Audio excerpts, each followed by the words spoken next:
All right. Hey, this is Sid Owsley from the Determination Determines Destination podcast, the 3Ds to Success, where we share stories of people who use what I call the 3Ds to success.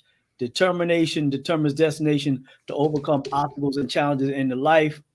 And today I have Mr. Jay Reace on the show with me.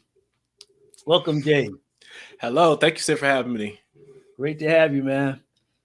Jay Reace is an author, highly sought after speaker and motivator, most known for inspiring others to achieve their dreams. His first novel, Legacy, is a family-friendly adventure fantasy that is based off his real family. Legacy is a story centered around a family's search for peace. However, because of choices the parents made in the past, the family is now forced to deal with the consequences of a legacy long left behind. Jay believes it's possible for every person to find the great abilities they hold within and to become the hero of their life. Jay's mission is to help everyone break free from conformity and to become the best version of themselves and live in their destiny. Welcome, Jay. Wow. Again, thank you, Sid. And man, can you read that bio again? Wow. Getting to hear about myself. That's cool, man. I like that. Hey, that's good. When you hear those things said about yourself, it's like, man, who is that? Exactly, right? Hey, so tell us your story of how you use what I call the 3Ds to success. Determination determines destination to overcome obstacles and challenges in your life. So to make a long story short, when I was a kid, I used to be very animated. I used to be very imaginative. I would climb trees, play outside. Power Rangers was really big back then. So me and my brother would go outside and play with sticks and fight each other. But around the neighborhood, I was the kid every other kid would come to and say, hey, what we playing today? Oh, what's up? Because my imagination was just like that. But unfortunately, my imagination got me in trouble a lot of times just because I wanted to have fun and I just didn't care what everybody else thought. Well, I care what my father thought, and I care what my mother and other parents, other parental people around me cared about.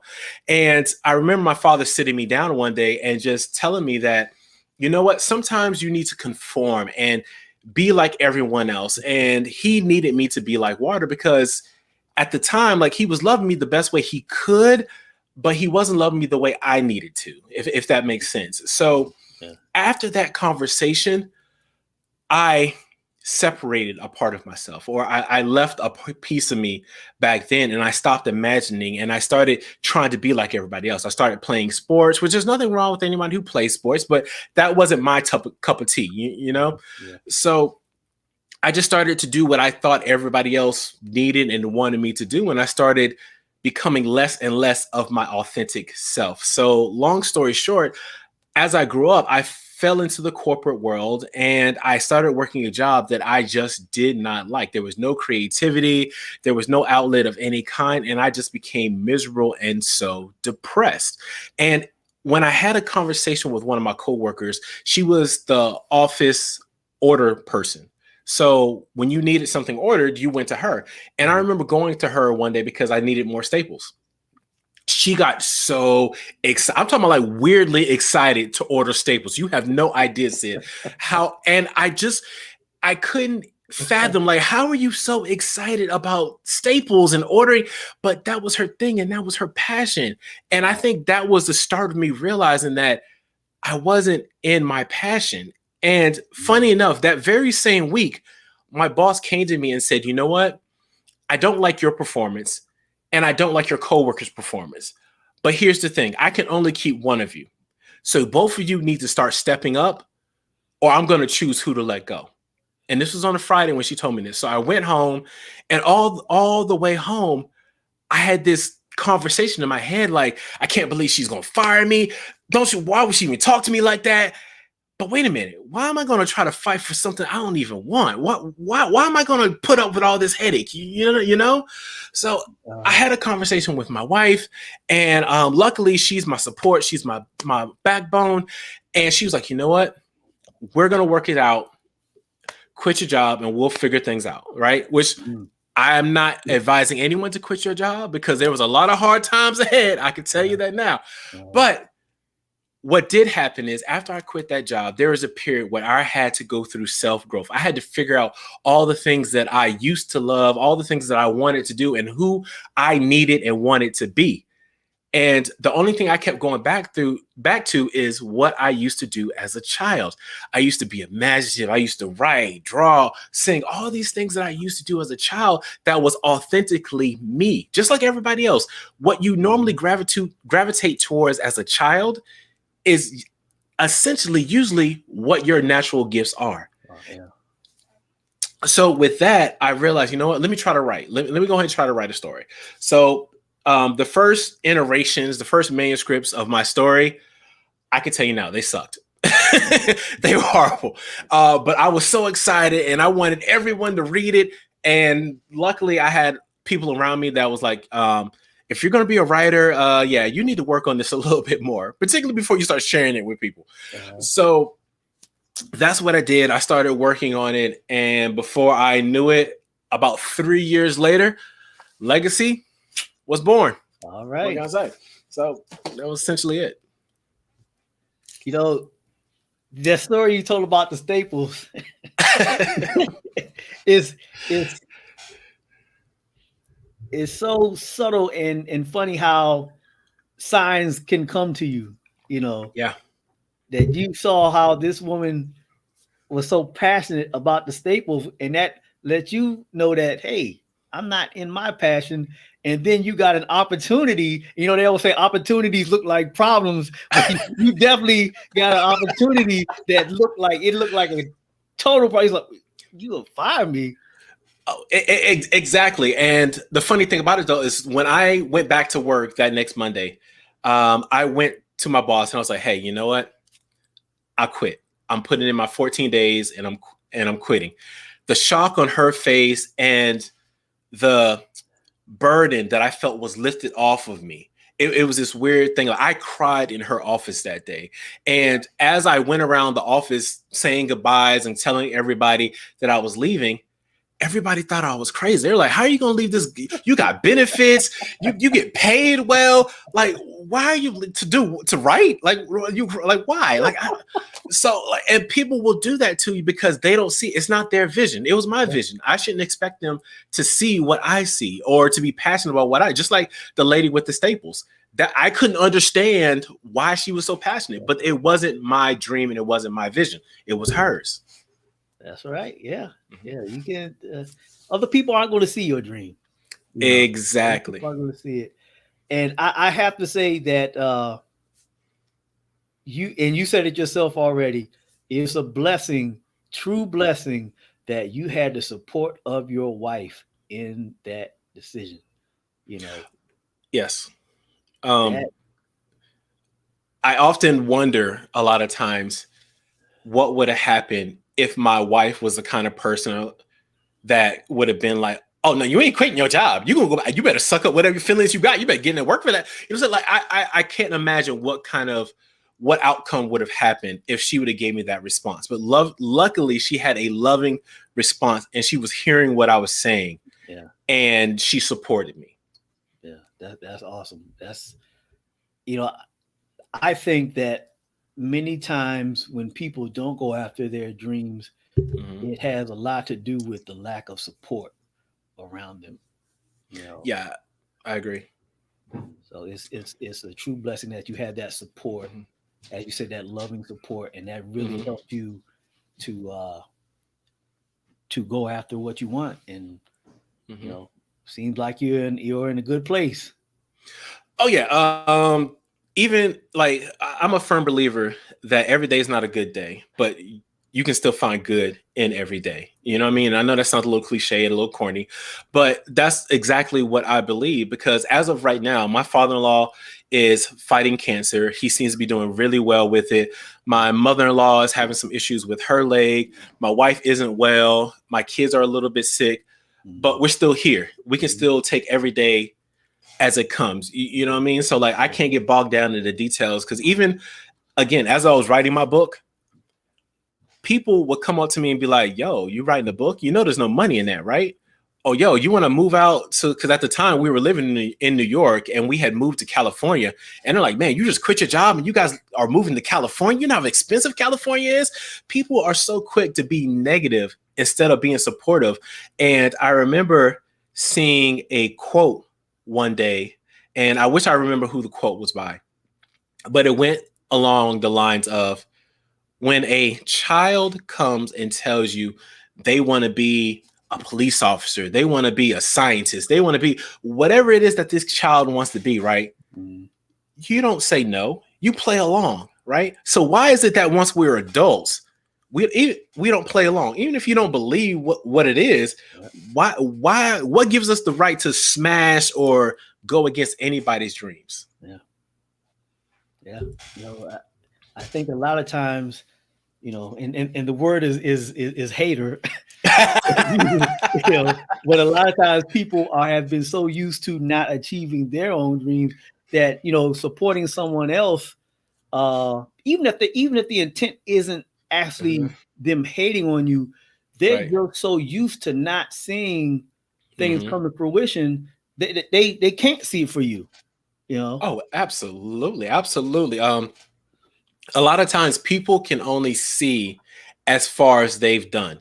Yeah. Right.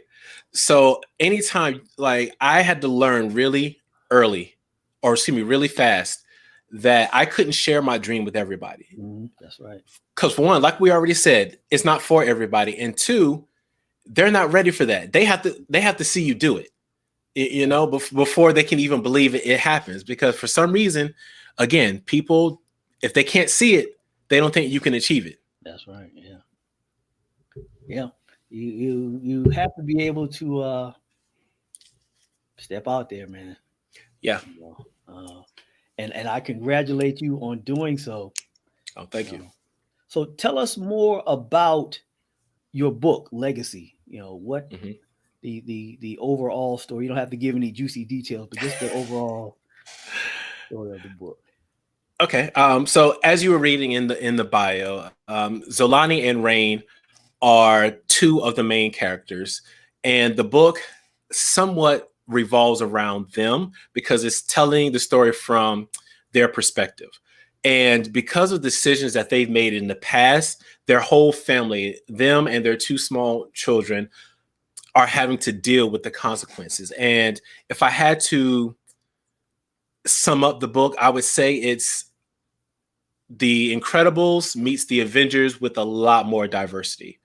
The book is filled with a lot of parables and different explanations of how the world probably should be. For instance, there's one lady in the book who is telling this story of how everyone assumes just because you're not born with gifts, you don't have any.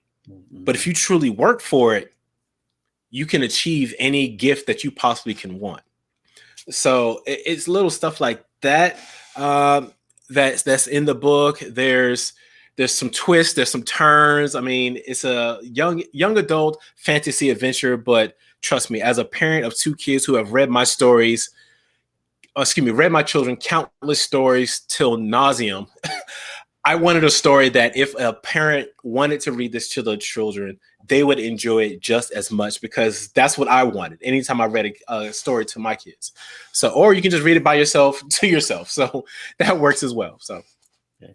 And it's available on Amazon? It is available on Amazon, Target, Barnes and Nobles, Books A Million, and almost any bookstore can order it for you online. Good. I put that in the comments.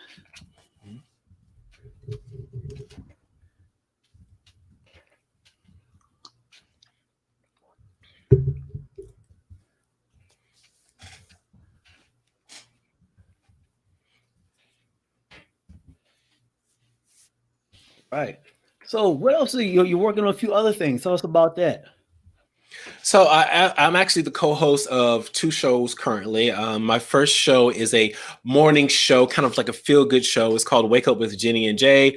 A good friend of mine, we decided to collaborate and come together just to bring a smile and laughter into the world, because we all know it's needed. With so much going on, it's nice to just be able to step away and just take a breath and breathe. So a little bit of slapstick comedy via virtual means. We do kind of like sketch comedy every so often. A couple of times we get topics, we give our opinions. Like I said, it's a lighthearted morning show. We talk about current events, nothing too heavy, just something just to make everybody smile. My second show is more of a passion project for me. It's called Bite the Bullet. It's with two amazing people that I'm so glad that I've met and I was able to collaborate with. And we talk about a lot of harder subjects. We talk about policing in America, racism, male privilege, white privilege, female privilege. We try our best to cover everything, not because we're trying to please everyone, but we feel there are so many different topics that are affecting people of color and allies. So we're trying our best to be a voice that can uplift, give hope, and plus have these discussions that a lot of people don't want to have. And that's the Bite the Bullet. And it's named that because that's exactly what we're doing. We're facing conversations. Actually, funny enough, Friday, we had a discussion about what it means to be pro-Black. And I am in an interracial relationship. And for years, I've always heard that I couldn't be pro-Black. And that always rubbed me a certain way, because I try my best to do as much as I possibly can for people of color and anybody that's human, you know? So I recently found out that, or I should say found out, my mind had a little bit of a shift, because the term pro-Black has positive and negative connotation to it. And a good mentor of mine was like, hey, I understand why you think this about pro-Black, but if you truly understand the word, that means you're trying to help uplift and try to help elevate everything about being Black, including the family dynamic of a Black husband, Black wife, and Black kids. And in that moment, I had to realize, like, you know what? Me being in an interracial relationship, by default, I really can't be pro-Black. I can be an ally. I can help out as much as I can, but I can't. And it's discussions like that in the moment, I was just like, you know what? I got to admit, I thought about this differently, and I got to change my opinion. So it's moments like that. And we've had other topics, and we spoke on Asian hate a while ago, because that's something that's really affecting our Asian brothers and sisters. Right now, I think we next week we're going to be talking about India, because there's a lot of things going on in India right now with COVID and some other stuff. So again, we're trying to tackle a lot of the hard topics. We bring humor into it, but at the end of the day, we want to spread knowledge and information to help uplift everyone. That sounds great, man. Like I said, you're covering a wide range of topics. You're having interesting discussions that have made you go inside and think about your own thoughts and feelings on certain things. That's great. I like that. Yeah, absolutely. Me and the crew, again, like when we first came together, one of the things that we said was that there's nothing wrong with us disagreeing. But we have to be able to be open-minded. And to truly be open-minded, you have to be willing to have your thought process change. You have to be willing to say, you know what? I wasn't right. I was wrong. I'm changing what I thought. And I agree with you. You have to be able to say that, because if in the end of the day, if you can't, then there's no real point in you even having the discussion, because you're not listening. Yeah, that's right. At least in my opinion. Yeah. You gotta, like I said, gotta be open-minded about things. And for things to move forward and to change. Yeah. So, being in the Les Brown Power Voice group, how has that affected your life and changed things? What has that done for you? Wow. I never thought about it until you just asked that question, to be honest. But it's changed. It's made me more assertive. It's made me more willing to just step out there and do stuff.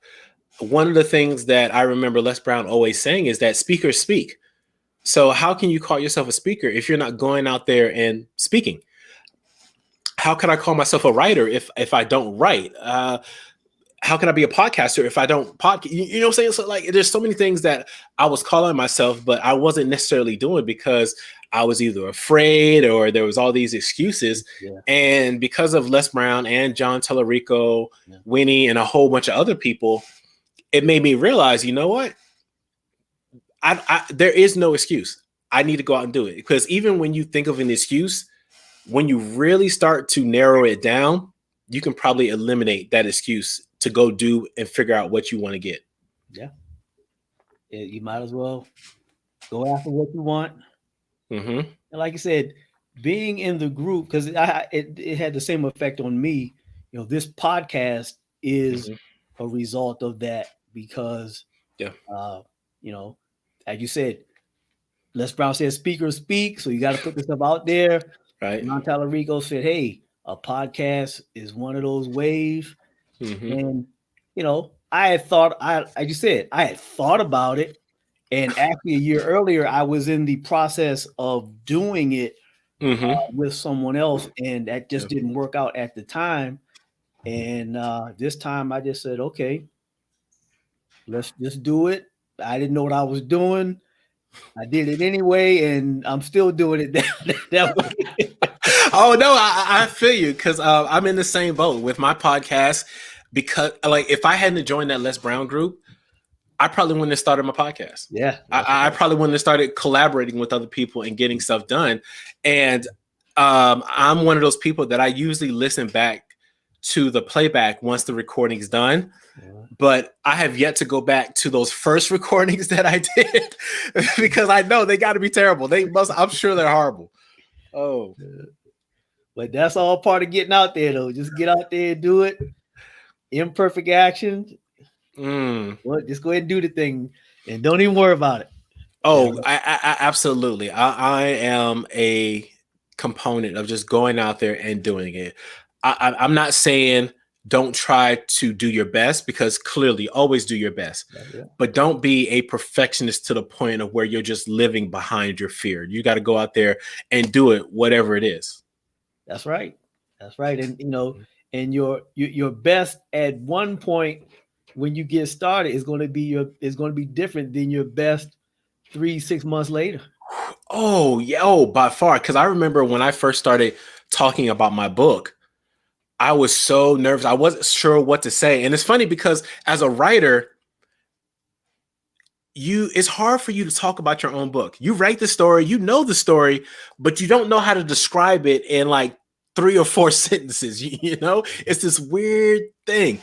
And I remember the first couple of times I was telling the story about the book, I would go on for paragraphs, almost giving away the whole book. Or people would just cut me off like, okay, we don't have that much time. You can't talk about the whole book. So you just have to learn through a process of just failures and trying again, failure, try again, until you get to a point where you can just do it and it works. Yeah. Yeah. You know, Les Brown always says you'll fail your way to a success.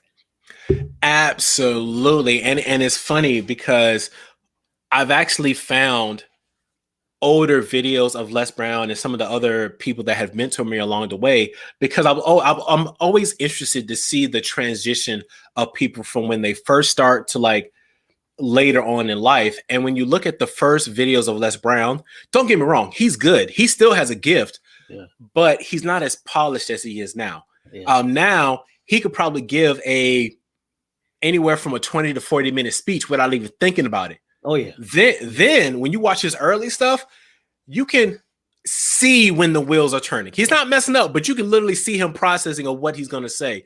And stuff like that helps me realize that everybody's human, nobody's perfect, and if they can do it, I can do it. So that's right. Yeah, he gives a lot of encouragement to let you know that you can do this. And he gives great guidance in his class, you know. Oh yeah. Definitely. I remember I in our class, only certain people get a privilege to be able to speak with him, just because there's a lot of people in the class. And luckily, I got an opportunity to speak with him, and he went over a speech that I was about to give. And I shared my story with him, and it's my story. I lived it. I'm almost 40 now. And I gave him about 5-7 minutes of my life. And I mean, you've seen him do it, Sid.